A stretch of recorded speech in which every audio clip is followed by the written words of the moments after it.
Le silence pour commémorer la mémoire, celle de Thomas Monjoie.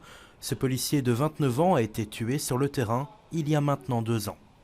Quelqu'un qui soit était radicalisé, soit avait des troubles psychiatriques ou de santé mentale, en tout cas s'en est pris à des policiers de la zone Paul Bruno et donc a commis un attentat lors duquel un policier a trouvé la mort et un autre a été blessé grièvement. Mais entre-temps est de nouveau au travail, mais pas chez nous.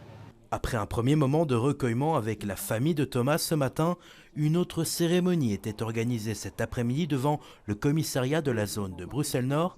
Les bourgmestres de la zone mais aussi les collègues de Thomas s'y sont retrouvés, un devoir de mémoire important.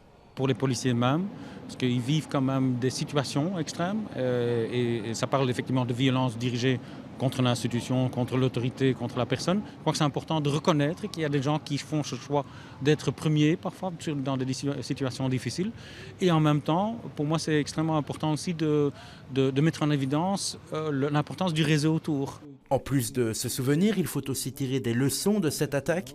Elle a par exemple permis de renforcer le travail sur la santé mentale des policiers, mais aussi sur celle des potentiels assaillants. C'est des ressources à qui on peut faire appel si on est confronté avec quelque chose qui est probablement de la santé mentale, pour voir est-ce qu'on va vers une colocation ou est-ce qu'il y a d'autres types de mesures qui peuvent quelque part sortir la personne de la crise. La zone de Bruxelles-Nord reste à ce jour l'une des zones les plus compliquées pour les forces de l'ordre. De nouveaux moyens sont nécessaires pour les bourgmestres de la zone.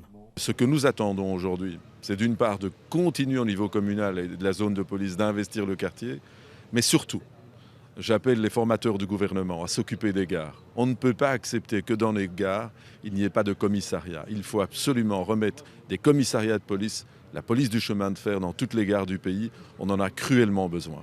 De son côté, la zone de police de Bruxelles-Nord appelle à renforcer les moyens de l'ensemble des acteurs de terrain. Pour clôturer l'hommage à Thomas Monjoie, les sirènes retentiront à 19h08, heure de l'attaque de 2022.